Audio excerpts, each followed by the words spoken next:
La voiture postale.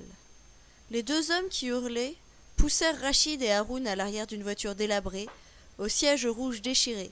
Et malgré la radio de mauvaise qualité qui jouait de la musique de film à vous casser les oreilles, les deux hommes qui hurlaient continuèrent à hurler contre l'inconstance des compteurs jusqu'aux portes rouillées de la gare routière. Puis, ils éjectèrent Haroun et Rachid de la voiture, sans cérémonie ni au revoir. « Et les frais du voyage ?» demanda Rachid confiant. Mais des deux hommes qui hurlaient hurlèrent. « Il veut encore de l'argent! Le culot du type !» Et ils démarrèrent sur les chapeaux de roue, en obligeant les chiens, les vaches et les femmes portant des paniers de fruits sur la tête à sauter hors de leur chemin. De la musique et des mots grossiers continuèrent à sortir de la musique tandis qu'elle s'en allait en zigzagant. Rachid ne prit même pas la peine de secouer le poing. Haroun le suivit jusqu'au bureau de vente des billets, et ils traversèrent une cour dont les murs étaient recouverts d'étranges avertissements. Si vous foncez toujours, si vous roulez en trombe, vous filez à coup sûr tout droit dans votre tombe, disait l'un. Et tous les fous du volant qui se croient les plus forts, à tant foncer ne font que rattraper la mort, disait un autre. Et aussi, attention, doucement, ne plaisantons plus, la vie n'a pas de prix, les voitures non plus. Il devait y en avoir un demandant à ce que l'on n'hurle pas contre les passagers assis à l'arrière, marmonna Haroun. Rachid alla acheter un billet. Devant le guichet, il y avait un match de catch à la place d'une file d'attente, parce que tout le monde voulait être le premier. Et comme la plupart des gens avaient des poulets et des enfants ou d'autres objets encombrants, le résultat était une bagarre générale d'où volaient sans cesse des plumes, des jouets et des chapeaux. Et de temps en temps, un type étourdi jaillissait de la bataille, les vêtements en lambeaux, en agitant triomphalement un morceau de papier. Son billet. Rachid prit une grande respiration et plongeait dans la mêlée. Pendant ce temps, dans la cour où étaient rangés les autocars, de petits nuages de poussière filaient dans tous les sens comme de petits tourbillons du désert. Haroun se rendit compte que ces petits nuages étaient pleins d'êtres humains. Il y avait tout simplement trop de passagers à la gare routière pour le nombre d'autocars. Et, de toute façon, personne ne savait que l'autocar partait le premier. Cela permettait au chauffeur de jouer à un jeu pervers. Un conducteur mettait son moteur en marche, il réglait ses rétroviseurs et se conduisait comme s'il allait partir. Aussitôt, des passagers ramassaient leurs valises, leurs nattes de couchage, leurs perroquets et leurs transistors et se précipitaient vers lui. Alors, il coupait son moteur avec un sourire innocent. À ce moment-là, de l'autre côté de la cour, un autre autocar se mettait en route et les passagers couraient vers lui. « Ce n'est pas juste !» dit Haroun à haute voix. « Tout à fait exact !» répondit une voix grondante derrière lui. « Mais, vous reconnaîtrez que c'est vraiment trop drôle à observer !» Le propriétaire de cette voix se révéla être un énorme type avec un grand toupet de cheveux dressé sur la tête, comme la crête d'un perroquet. Il avait un visage également très poilu, et l'idée que tous ces poils ressemblaient à des plumes traversa l'esprit d'Haroun. « C'est ridicule, se dit-il. Pourquoi diable avoir de telles idées? C'est tout à fait absurde, comme tout le monde peut le voir. » À ce moment précis, deux nuages de poussière distincts de passagers qui courèrent entrèrent en collision dans une explosion de parapluies, de bidons de lait et d'espadrilles, et Haroun éclata de rire malgré lui. « Vous êtes quelqu'un de formidable !» tonna le type aux cheveux de plume. « Vous voyez le côté comique des choses. Un accident est vraiment une chose triste et cruelle, mais, crab, boum, badaboum, on rit et on rigole. » Puis le géant se leva et salua. « À votre service, dit-il. Je m'appelle Mai. Je suis le conducteur de la voiture postale Super Express numéro 1 pour la vallée de K. » Haroun se dit qu'il devait le saluer lui aussi. Je m'appelle Haroun. Puis il eut une idée et il ajouta. Si vous êtes vraiment à mon service, alors vous pouvez faire quelque chose. C'était une façon de parler, répondit monsieur Mai. Mais, je m'en tiens à ce que j'ai dit. Une façon de parler est une chose ambiguë. Elle peut être retorse ou droite. Mais Mai est un homme droit, pas un homme tordu. Quel est votre souhait, mon jeune monsieur? Rachid avait souvent parlé à Haroun de la beauté de la route qui conduisait de la ville de G à la vallée de K. Une route qui montait en serpentant par le col de H jusqu'au tunnel de I, connu aussi comme le tunnel de J.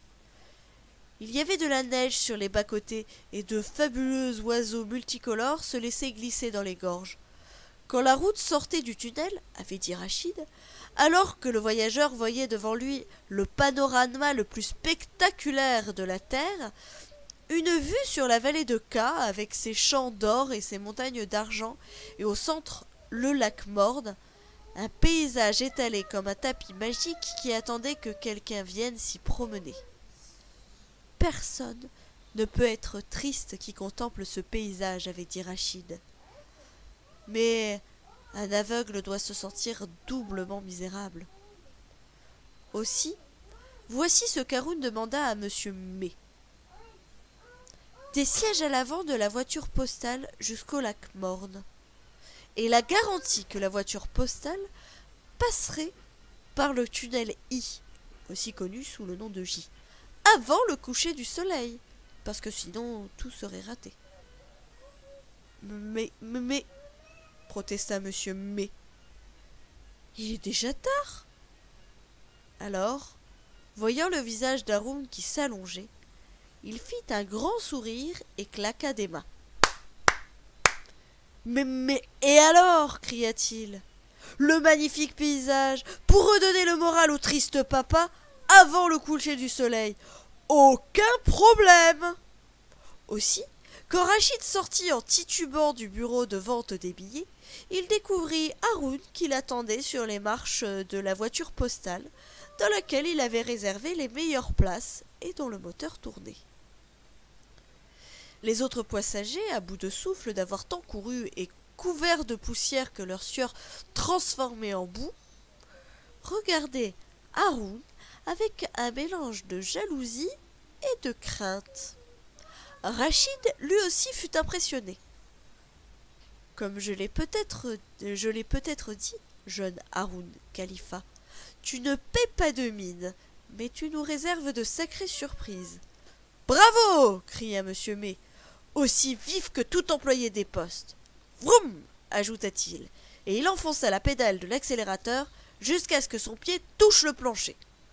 La voiture postale passa en trombe les portes de la gare routière, en ratant de peu un mur sur lequel Haroun put lire « S'il te faut de la vitesse et des enivrements, prends bien tes précautions et fais ton testament. » La voiture postale allait de plus en plus vite.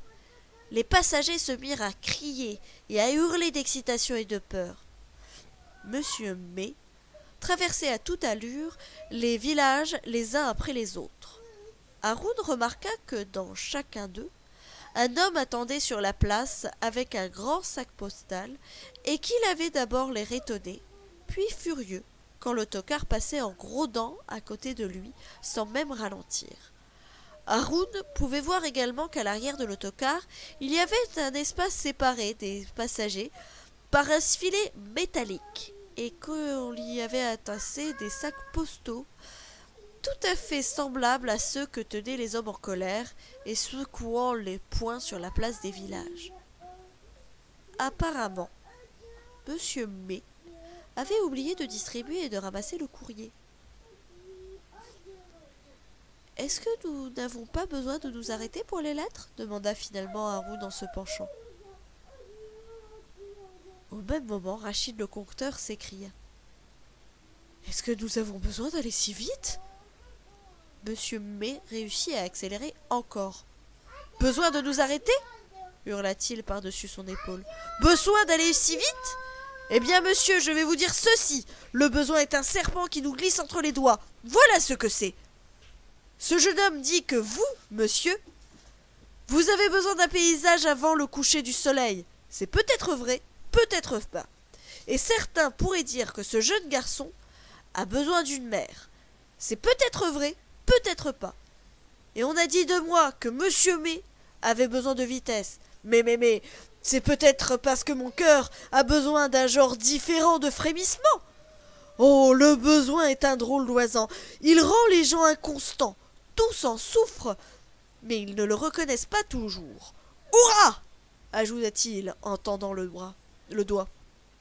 Des neiges éternelles, des plaques de verglas, des routes aux revêtements qui se désagrègent, des épingles à cheveux, des dangers d'avalanche. Fonçons à toute vitesse. Il avait simplement décidé de ne pas s'arrêter pour le courrier afin de tenir la promesse qu'il avait faite à Haroun. « Aucun problème !» cria-t-il gaiement. « De toute façon, dans ce pays, à trop de lieux et à si peu, à trop peu de noms. Chacun reçoit la correspondance d'un autre. » La voiture postale s'élança dans les montagnes de M en tournant dans des courbes terrifiantes avec d'assourdissants crissements de pneus. Les bagages, tous attachés sur le toit, se mirent à bouger de façon inquiétante. Les passagers, qui se ressemblaient tous maintenant que leur transpiration avait fini de transformer la poussière qui les recouvrait en boue, commencèrent à se plaindre. « Mon sac de voyage !» hurla une femme debout. « Espèce de fou, espèce de cinglé! Arrêtez de foncer comme ça, sinon mes bagages vont être expédiés dans l'autre monde. »« C'est nous qui allons y être expédiés, madame !» lui répondit sèchement un homme debout. « Allons, je vous en prie, un peu moins de bruit pour vos affaires !» Un deuxième bon homme debout l'interrompit, mécontent. « Faites attention, vous insultez mon épouse !» Alors, une seconde femme debout intervint. « Et alors, il y a tellement longtemps qu'elle hurle dans l'oreille de mon mari. Pourquoi ne pourrait-il pas se plaindre? Regardez-la, ce sac d'os crasseux. Est-ce que c'est une femme ou bien un bâton boueux? Regardez ce visage drôlement serré. Il y a eu un accident terrible ici, il y a 15 jours. Un autocar est tombé par le ravin. Pas un survivant. Au moins 60 à 70 morts. Mon Dieu, vraiment triste. Si vous voulez, je peux m'arrêter pour que vous preniez des photos. Oui, arrêtez-vous, arrêtez-vous, supplièrent les passagers. N'importe quoi pour qu'il aille moins vite. Mais, au lieu de ralentir, monsieur May accéléra encore. Trop tard, chanta-t-il joyeusement. On est déjà loin. Il faut présenter ses demandes plus rapidement si on veut que j'obtempère. J'ai recommencé, se disait Haroun.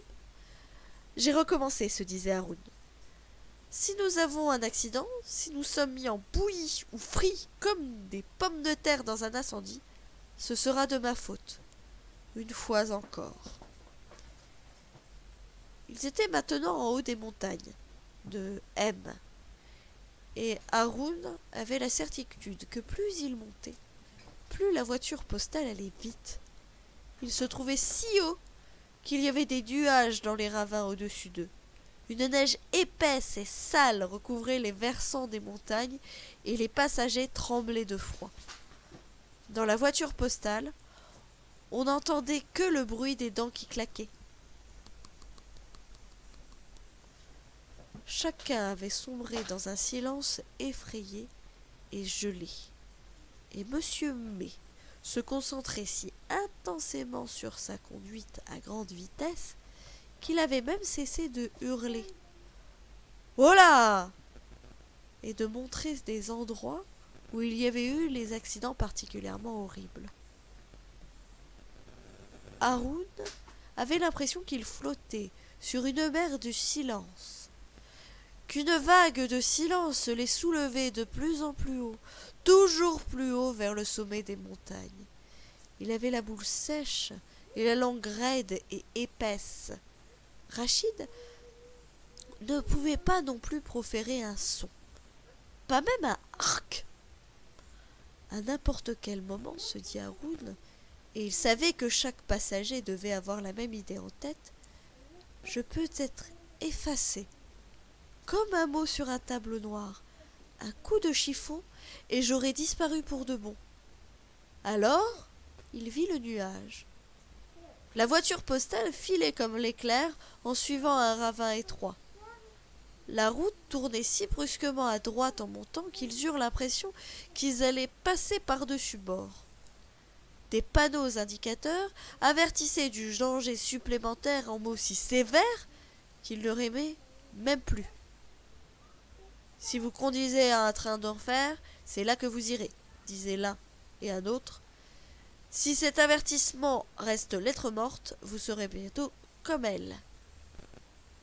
Juste à ce moment-là, un nuage épais, traversé de couleurs incroyables et changeantes, un nuage vêtu d'un rêve ou d'un cauchemar, s'éleva du ravin au-dessus d'eux et s'abattit sur la route. Ils y entrèrent quand ils abordèrent la courbe, et dans la soudaine obscurité, Haroun entendit M. May appuyer sur les freins de toutes ses forces. Le bruit revint, les cris et les crissements des pneus. « Ça y est !» pensa Haroun. Puis ils sortirent du nuage dans un endroit où les murs lisses et arrondis les enveloppaient avec des rangées de lampes. Ça y est, pensa Haroun. Puis ils sortirent du nuage dans un endroit où des murs lisses et arrondis les enveloppaient avec des rangées de lampes jaunes dans le plafond au-dessus d'eux. « Le tunnel !» annonça M. May. À l'autre bout, la vallée de K. Jusqu'au coucher du soleil, 1 heure. Temps pour traverser le tunnel. Quelques minutes seulement. Une jolie vue s'approche. Comme je l'ai dit, aucun problème. Ils sortirent du tunnel I, et M. May arrêta la voiture postale afin que chacun prenne plaisir au spectacle du coucher du soleil sur la vallée de K, avec ses champs d'or. En réalité, il y poussait du safran. Et ses montagnes d'argent, en réalité recouvertes de neige blanche, pure et étincelante. Et son lac morne, qui ne semblait pas morne du tout. Rachid Khalifa serra Haroun dans ses bras et dit « Merci, mon fils, d'avoir arrangé tout ça. Mais je reconnais que pendant un moment, j'ai pensé que c'est nous qui étions arrangés. Je veux dire, terminé, finito, katam choud. Katam choud. » Haroun fronça les sourcils. « Quelle était cette histoire que tu avais l'habitude de raconter ?» Rachid parla comme s'il se rappelait un rêve très très ancien. « Katam choud, dit-il lentement, et l'ennemi juré de toutes les histoires et du langage lui-même. C'est le prince du silence et l'adversaire de la parole. Et parce que tout a une fin, parce que les rêves finissent, que les histoires finissent, que la vie finit, à la fin de chaque chose, nous disons « c'est fini, c'est terminé. Katam choud, fin. » Cet endroit te fait déjà du bien, remarqua Haroun. Plus de hark. Tes folles histoires sont en train de revenir. En redescendant dans la vallée, M. May conduisit lentement et avec une prudence extrême. Mais, plus besoin d'aller vite maintenant que j'ai rempli mon devoir, expliqua-t-il aux hommes et aux femmes debout tremblants qui regardaient Haroun et Rachid d'un air furieux. Alors que la lumière faiblissait, ils passèrent devant un panneau qui, à l'origine, disait « Bienvenue à K ». Mais quelqu'un y avait barbouillé des lettres grossières et irrégulières. Et maintenant on pouvait lire « Bienvenue à Cauchemar ». Qu'est-ce que c'est, cauchemar ? Voulut savoir Haroun. C'est l'œuvre d'un misérable, dit M. May en haussant les épaules. Dans la vallée, comme vous le découvrirez peut-être, tout le monde n'est pas heureux. C'est un mot de l'ancienne langue de Frange, qui n'est plus usité par ici, expliqua Rachid. Dans ces époques très lointaines, la vallée, qui aujourd'hui s'appelle simplement K, portait d'autres noms. Si je me souviens bien, l'un d'eux était Cachemire et un autre Cauchemar. Est-ce que ces noms signifient quelque chose demanda Haroun. Tous les noms signifient quelque chose, répondit Rachid. Laisse-moi réfléchir. Oui, c'était ça. On peut traduire Cachemire par l'endroit qui dissimule la mer, mais Cauchemar est un nom plus violent. Allez, le pressa Haroun, tu ne peux t'arrêter ici. Dans la langue ancienne, reconnut Rachid, ce mot voulait dire cauchemar. Il faisait nuit quand la voiture postale arriva à la gare routière de K. Haroun remercia M. May et lui dit adieu. Mais, je serai là pour vous reconduire chez vous, répondit-il. Je vous garderai les meilleures places. Aucun problème. Venez quand vous serez prêt. Je vous attendrai, alors nous partirons. Vroom, aucun problème. Haroun avait eu peur que d'autres hommes qui hurlaient attendent Rachid. Mais K était un endroit éloigné et la nouvelle de la représentation catastrophique du compteur de la ville de G n'avait pas filé aussi vite que la voiture postale de M. May. Aussi, ils furent accueillis par le chef en personne, le grand patron du parti au pouvoir dans la vallée, candidat aux prochaines élections, pour qui Rachid avait accepté de se produire. Ce chef avait un visage si brillant et si lisse. Il portait une chemise et un pantalon blanc si propres et si impeccablement amidonnés qu'on avait l'impression qu'il avait emprunté à quelqu'un d'autre la petite moustache broussailleuse qu'il avait sur la lèvre supérieure. Elle semblait de trop mauvais goût pour un type aussi net. Ce type très net accueillit Rachid avec un sourire de star de cinéma, dont le manque de sincérité mit Haroun mal à l'aise.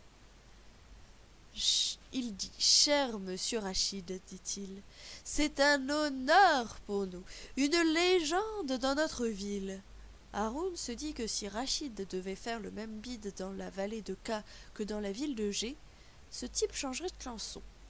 Mais la flatterie semblait ravir Rachid, et toute chose qui lui remontait le moral méritait qu'on la supporte. « Mon nom, dit le type en inclinant légèrement la tête et en claquant des talons. Et mais plutôt. Presque comme le conducteur de la voiture postale, s'exclama Haroun. Et le type net à la moustache moche leva la main horrifiée. Rien à voir avec aucun chauffeur de bus, hurla-t-il. Par Moïse, savez-vous à qui vous parlez? Est-ce que j'ai l'air d'un conducteur de bus? Excusez-moi, dit Haroun. Mais M. Buteau s'en allait déjà à grands pas en levant le nez. Respectez M. Rachid. Allons au bord du lac, ordonna-t-il par-dessus son épaule. Des porteurs s'occuperont de vos bagages. Pendant les 5 minutes de marche jusqu'aux rives du lac Morne, Haroun commença à se sentir très inquiet. M. Buteau et ceux qui l'accompagnaient, y compris Rachid et Haroun, étaient en permanence entourés par exactement 101 soldats armés jusqu'aux dents. Et les gens ordinaires qu'Haroun remarqua dans la rue avaient des expressions extrêmement hostiles. « Il y a une mauvaise atmosphère dans cette ville, se dit-il. Si on vit dans une ville triste, on reconnaît le malheur quand on le rencontre. On peut le sentir dans l'air nocturne quand les gaz d'échappement des voitures et des camions se sont dissipés et que la lune rend chaque chose plus claire. » Rachid avait accepté de venir dans la vallée parce qu'il s'en souvenait comme l'endroit le plus joyeux du pays. Mais s'il semblait évident que les ennuis s'étaient frayé un chemin jusqu'ici. Comment ce Buteau peut-il être populaire s'il a besoin d'autant de soldats pour se protéger? Se demandait Haroun. Il essayait de chuchoter à Rachid que le type net au village au poil rare n'était peut-être pas le bon candidat à soutenir dans la campagne électorale, mais il y avait beaucoup trop de soldats à portée de voix. Ils arrivèrent au bord du lac. Une barque en forme de cygne les attendait. ce qu'il y a de mieux pour le distinguer, monsieur Rachid, fredonna l'arrogant monsieur Bouteau. Cette nuit, vous êtes mon hôte sur le plus beau bateau hôtel du lac. J'espère qu'il ne se révélera pas trop modeste pour un personnage de votre stature. Il avait l'air poli, mais Haroun comprit qu'en réalité il était insultant. Pourquoi Rachid supportait-il cela? Haroun monta sur la barque cygne, très mécontent. Des rameurs en uniforme militaire commencèrent à ramer. Haroun regarda dans l'eau du lac morne. Il semblait rempli d'étranges courants qui se croisaient en suivant des dessins extrêmement compliqués. Puis la barque cygne rencontra quelque chose qui ressemblait à un tapis flottant à la surface de l'eau.